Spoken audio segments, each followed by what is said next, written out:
Well, I just want to say a big thank you for all your prayers, for being there for Jan and I through the season that I'm going through, and I'm full of expectation that the best is yet to come. Now, before COVID struck, I bought a book, a daily reading book, and it was 90 devotionals to overcome financial stress. I picked it up in our resource center, and I thought, this will be good to read. Well, a couple of weeks later, we hit COVID lockdown, and almost overnight, our finances dropped by 1/3. There was an incredible amount of pressure, but as I read this daily reading daily, it just put a faith into my spirit as we applied the principles in our own personal lives and the lives of the church. And we saw the blessing of God through that period. We fed over 400 people consistently. We gave hundreds of mothers clothing and toiletries and that for their children.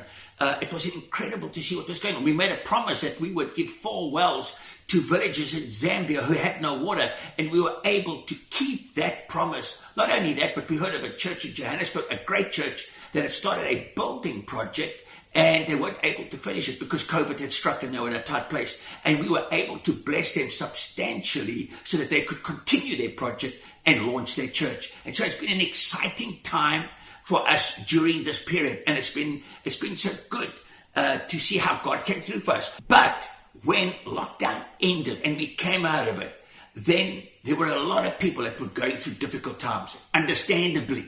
But the issues that I dealt with most were financial issues. People were in a hard place financially. Secondly was relational, but not nearly as much as the financial stress that people were under. And I continually, in talking to them, found out people don't understand the basic principles that God has for us to live a blessed life. And so we thought it would be best if we could show the Beyond Blessed Life, as we have already seen the Blessed Life series, and we thought we want to also put it online, but we don't have the rights to it. So we contacted Gateway Church, contacted Robert Morris to tell him we'd love to show the series, not only in our church, but also online, and we'll be prepared to pay any royalties for it. And the most amazing thing happened. They came back to us to say there would be no charge. They sent us all the material. They blessed us and tell us we have the right to put it on anywhere.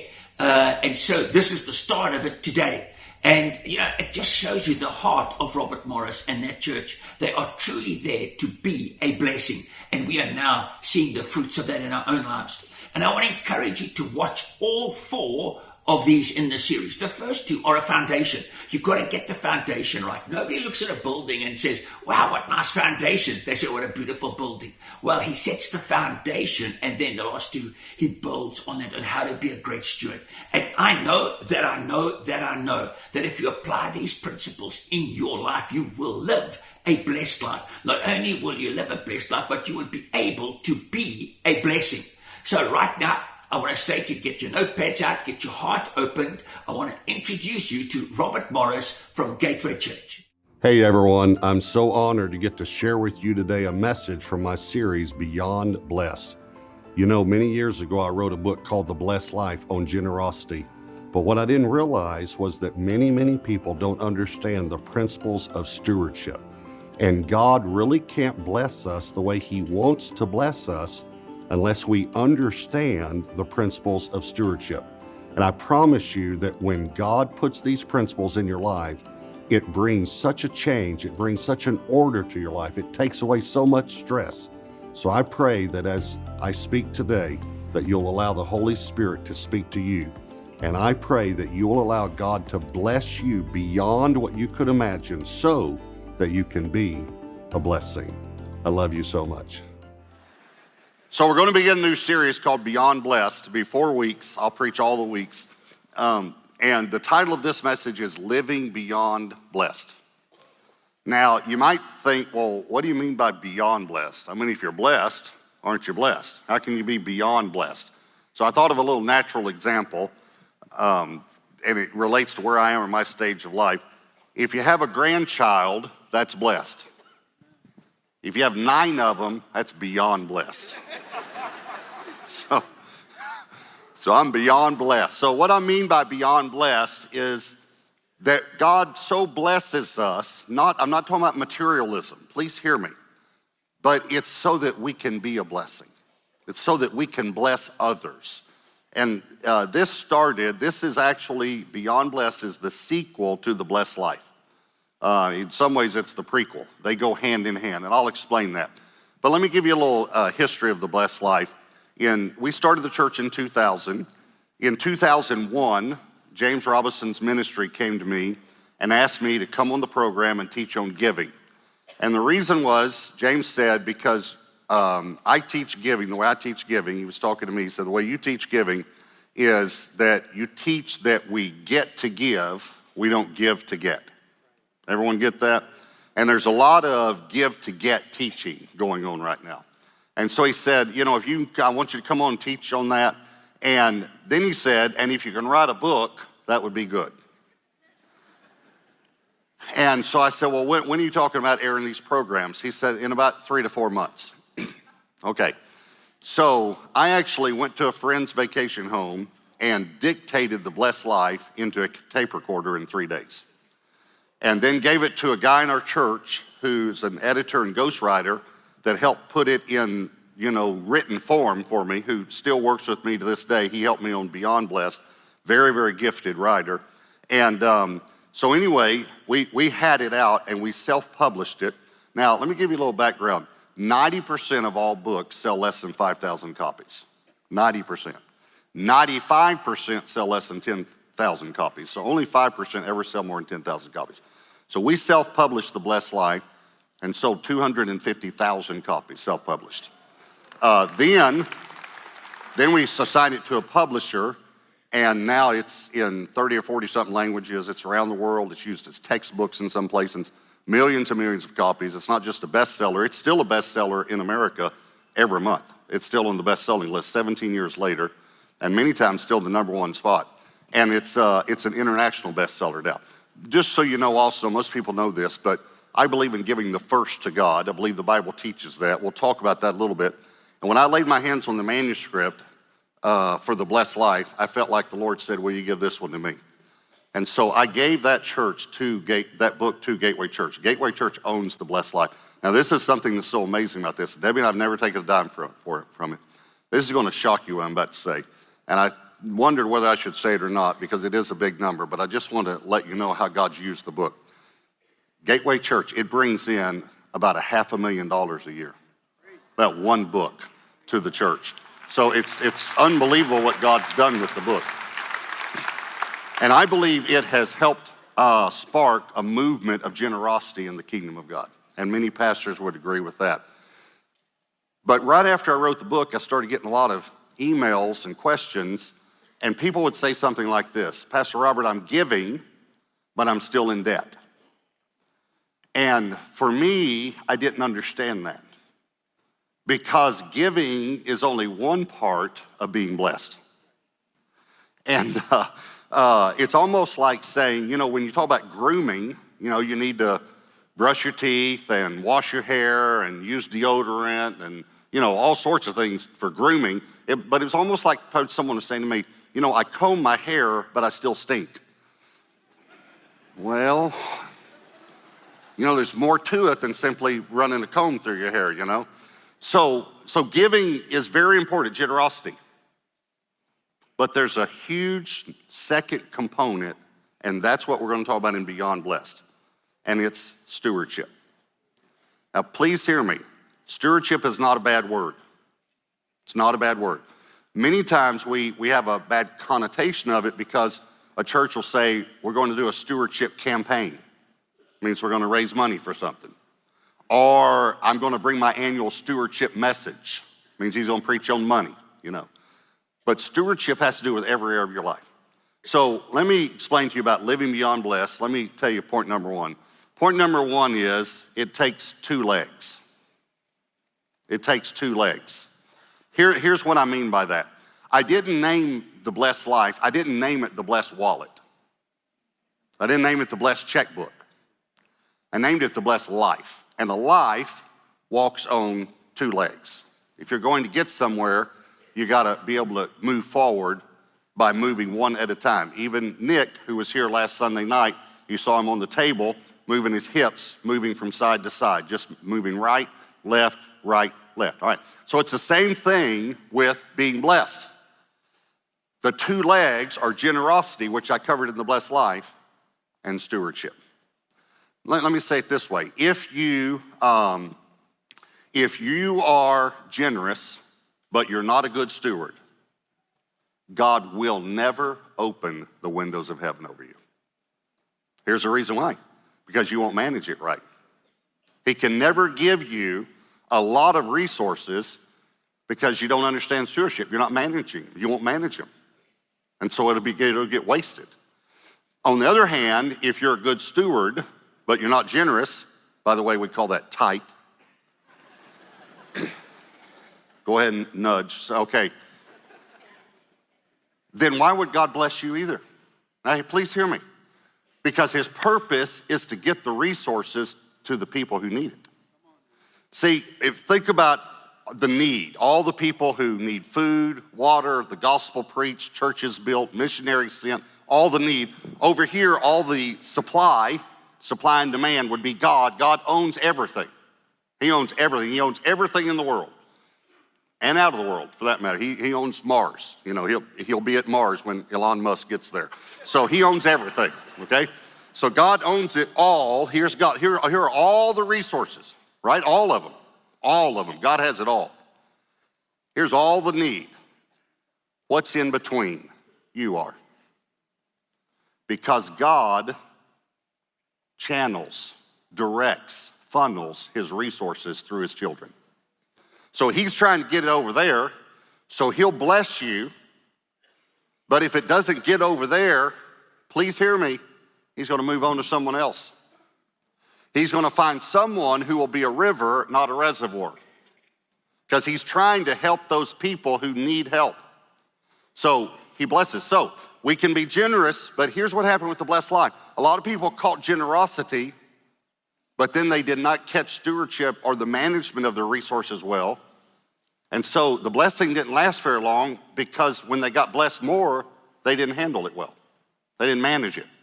So this is such an important thing. It reminds me of when I was growing up, I can't even remember what it was. I just remembered the picture in my mind. I saw some cartoon character and they nailed one shoe to the floor, you know? So, I mean, if you want to just kind of get it in your mind there, you know. So this guy just did this the whole time. Everyone got it? Because I want to quit doing that. All right. That's what a lot of Christians are like. They're either generous and they just keep going in circles, or they're tight and they just keep going in circles. But you have to have both. You have to be a good steward and you have to be generous. And here's the reason why it takes both legs to be blessed. It goes all the way back to our patriarch in the faith, Abraham. Genesis 12, verse 2. I will make you a great nation. This is God talking to Abraham. I will bless you. Notice the idea of blessing a person was God's idea.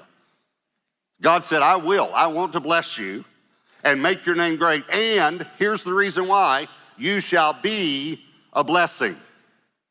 I will bless you so that you can be a blessing. See, God wants his kids to be beyond blessed. We're so blessed that we get to give away. We get to help people. We get to minister to people. Again, you have to have both. You have to be generous and a good steward. Now, I got 3 kids, and Josh, James, and Elaine. And James, the best way to say it was he was tight growing up. All my kids are good stewards, but let me just give you the analogy. So I told all my children when they were growing up, whatever you put in the bank, I will match. James almost broke me. He put everything in the bank. When he was 12 years old, he started working part-time at a dry cleaners after school, just a few hours a week. And he said to me, you told me you would match everything I put in the bank. Now, not just gifts from grandparents, but what I earned too, right? Like when I earned chores, when I did chores, you did it. So now I'm working here, you're going to do it. I thought, well, it's just a few hours a week. Well, he started working more in high school. He had thousands of dollars in the bank. And I mean multiple thousands of dollars. Josh and Elaine borrowed from him. I borrowed from him. But I quit because I couldn't afford the interest. So he tight. He's so tight he would squeak when he'd walk. You know, he just was tight. And everybody knew he was. I didn't know he was generous, though, until a lady wrote me a letter. So when we published The Blessed Life, remember, it was Gateway Church that published it. So you couldn't, this is a Gateway Church is the only place you could get it. And we didn't have but just a few hundred members. And so you had to come to the church to get it. So one day this lady comes to the church. James was 16 years old. He was the janitor. He was our first janitor. So he was cleaning the church building. She comes to the church to buy some books. And she tells the receptionist, she's asking where the bookstore is. She tells the receptionist, I didn't know the Lord. And my husband and I were separated, and we were just a few weeks away from a divorce. And I read The Blessed Life, and I got saved. I gave my life to Christ. And I said to my husband, I will give you anything you want in the divorce. I'll take no money at all if you'll do one thing for him, but you have to do this one thing. I want you to read this book. He read the book and got saved, and they called off the divorce. That's pretty good.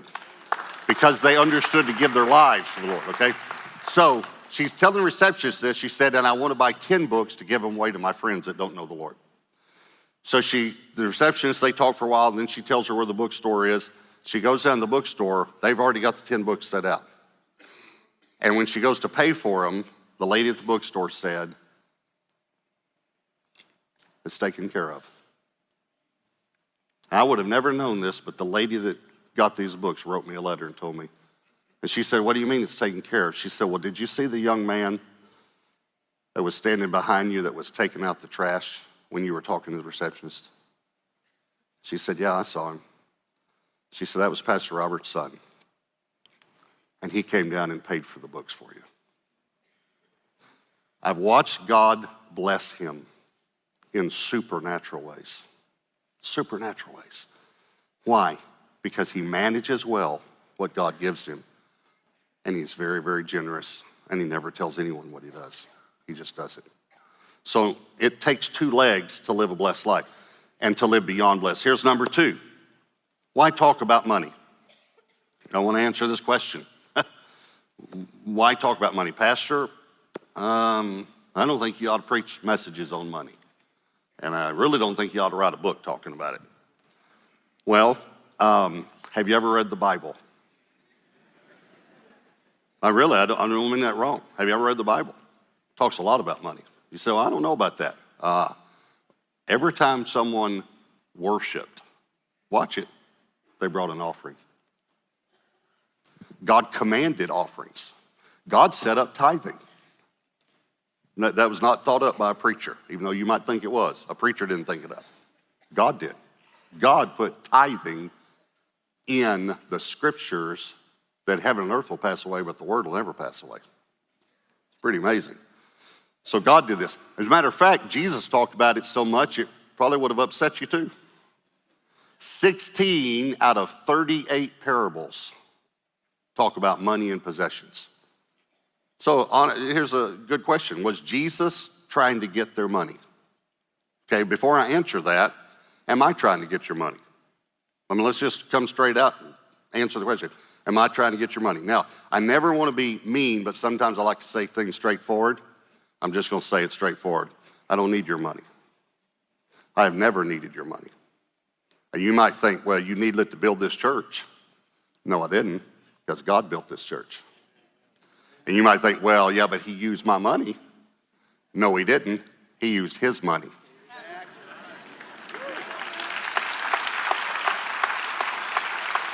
And I would be very careful about calling the money in your account yours, because he'll let you know whose it is pretty quickly.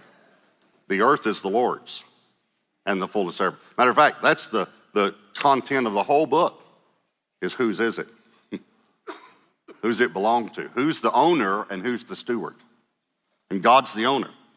So God has it all, and he directs it through those who are good stewards, and who will be generous, because he's trying to get it to a need. He knows what he's trying to do. So I've never apologized for preaching on giving. The reason is I know it's actually a blessing for you to give. I know that. I believe it with all my heart. I wouldn't apologize when I preach to you on marriage. I wouldn't apologize when I preach on prayer. Why? Because I'm helping you. I know in my heart I'm doing this to help you, and I know it will help you. I know it will. So let me just go back to this question. Was Jesus trying to get their money? No, he was trying to get their hearts. That's why he had to talk about money and possessions. And let me read it directly from him, Matthew 6:21. This is Jesus speaking. For where your treasure is, there your heart will be also. How many times do we get that backward? I've heard pastors even get it backward. They'll say, the Bible says where your heart is, and they're doing it right for the offering. Where your heart is, there your treasure will be also. That is not what it says. It says where your treasure is, there your heart will be. In other words, it's not there now, but it will move there once you put your treasure there. There your heart will be also. This one pastor said to me, I know if I can get the people's hearts in the church, then they'll give. I said, no, actually, if you can get them to give, then their hearts will be there.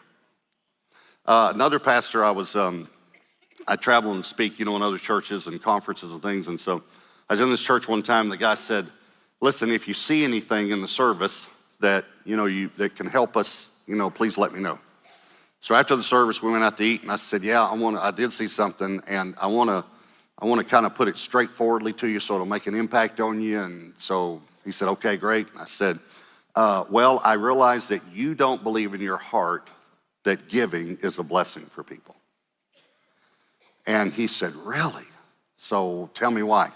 I said, well, when y'all were giving the offering today, you got up and you were talking about it, and you said, it's time to give the offering, and then you said, but this is not for guests, this is just for members. And I said, so that would be the exact same thing to me as next week you get up and say, now we have a bunch of 18-wheelers in the parking lot, and they are full of new clothes from Macy's and Neiman Marcus and Saks and Nordstrom's, and they're brand new, and they're all free. They are free, except, now this is not for any of you guests. This is just for our members. I said, see, when you said that, you let me know that you don't believe giving is a blessing. Because when I give people an opportunity to give, I'm giving them an opportunity to be blessed so that they can be a blessing. So that's why we talk about it. And here's number 3, being a blessing. We've talked a little bit about it, but I want to cover this a little bit more. Being a blessing. Now, God blesses us for 2 reasons. I don't want to leave out the first reason. He blesses us because he loves us. You bless your kids because you love your kids. And God does love you, and he does want you to be blessed. And by the way, there's nothing wrong with wanting to live in a safe neighborhood. Nothing wrong with wanting to have a bigger home, more bedrooms, so the kids don't have to share bedrooms. There's nothing wrong with having more bathrooms. There's nothing wrong with wanting to be in a better school district for your kids. There's nothing wrong with wanting to give them braces if they need braces, or help them with college, or drive a dependable car. There's nothing wrong with any of that. And what happens is the enemy comes along, and it seems like any of those thoughts you have, the enemy says, well, that's just materialism. You're supposed to give up all for Christ. And he just tries to speak condemnation to us all the time. There's nothing wrong with wanting something nice for your family. That's not wrong. So God blesses us because he loves us, but he also blesses us to be a blessing. And so when we talk about that, I want to show you, there was a book a long time ago, very popular, great book. I met the guy that wrote it, and we talked and shared, and he's a great guy. But it was a little book called The Prayer of Jabez. You remember that book? Okay. So it comes from 2 scriptures in the Bible. Great scriptures. I want to show you those scriptures, all right? 1 Chronicles 4, verse 9. Now Jabez was more honorable. Just want you to notice that the Bible calls him honorable, even more honorable, but honorable than his brothers. And his mother called his name Jabez, saying, because I bore him in pain. Now the word Jabez in the Hebrew means pain, hurt, or sorrow. Okay, that's what his name meant, was pain. And Jabez called on the God of Israel, or prayed to God, oh, that you would bless me. Notice he's asking God to bless him. And enlarge my territory, or increase my income, that your hand would be with me, that you would keep me from evil. Watch, that I may not cause pain. Can I say that another way? That I could be a blessing to someone. That I wouldn't cause pain, but I'd cause blessing. So God granted him what he requested. Okay, so he prayed to be blessed. So a real simple question. Was that a bad prayer? Was it an evil prayer? And if it was, then why would God grant it? And why would God call the man who prayed it more honorable than his brothers? So I just want you to notice, an honorable man prayed to be blessed, and God granted him. Why? So he could be a blessing. Are y'all following me? So is it wrong to ask God to bless you? Please hear me. I want to shout it from the rooftops. No. It is not wrong to ask God to bless you so you can be a blessing. That is not wrong. Let me give you an analogy. Let's say you live in a community, it's kind of a farming community, and there's a guy in the community that's a mechanic, and he works on people's cars for them, and he will fix single parents' cars for free and widows' cars for free, and he even pays for the parts himself. Good guy. He helps other farmers when they bring in the harvest. He brings his whole family and helps his kids and all. But they just kind of struggle to get by. He just doesn't make that much. And so the dairy farmer gives him milk, and the chicken farmer gives him eggs. And let's just, for this analogy, let's say that you own an apple orchard, and you give them apples. And then one day another family moves in, and you think, you know, I probably should help them too. And so you help them. Then another family, and the community grows. Pretty soon you're helping 5 or 6 families. And then you look at a piece of land that you have that you never planted, and you think, you know, if I clear those stones out and fertilize that soil, I could probably plant some more trees and I could help more people. So you plant the seeds, and then you pray, and you ask God to bless you. Is that wrong? Are y'all following me?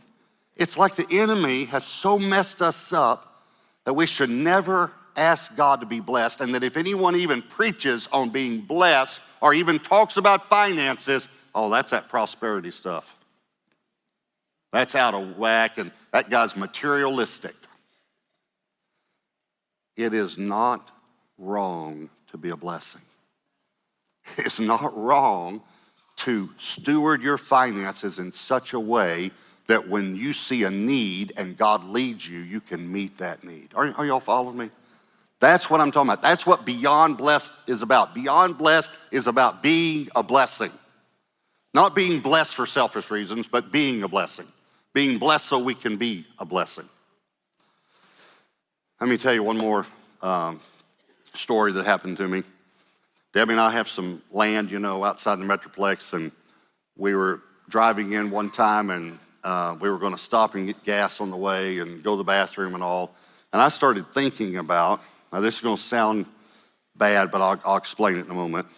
I started thinking about this drink that I drink about twice a year that someone introduced me to in high school. So it's just going to sound bad.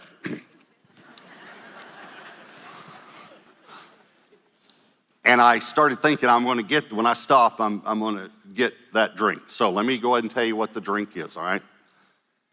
It's Dr. Pepper with peanuts in it.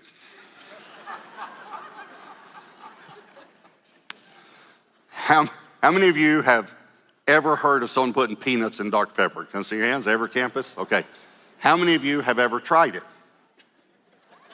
How many of you like it? How many of you think it's the most disgusting thing you've ever heard of in your, okay, all right. Okay.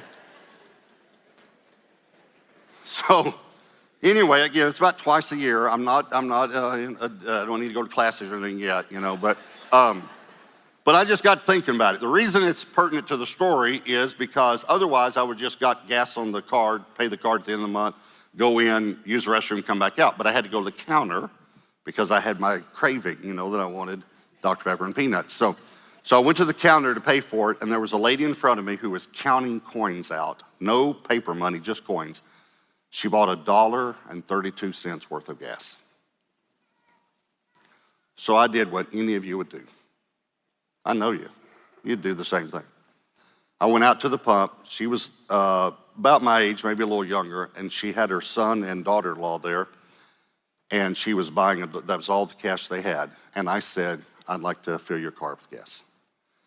And then many of you know that I give $100 bills away when the Lord prompts me. And I said, and I want to give you a $100 bill. And the reason I do this is because I used to be very messed up. I was on drugs.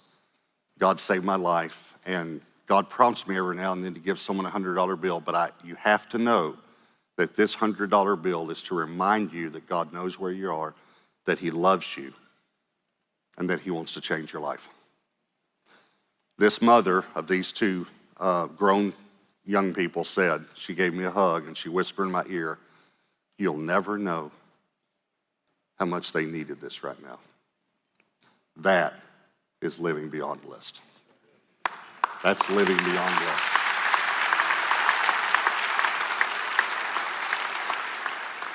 But you have to be able to manage your finances so you can bless other people when God tells you to.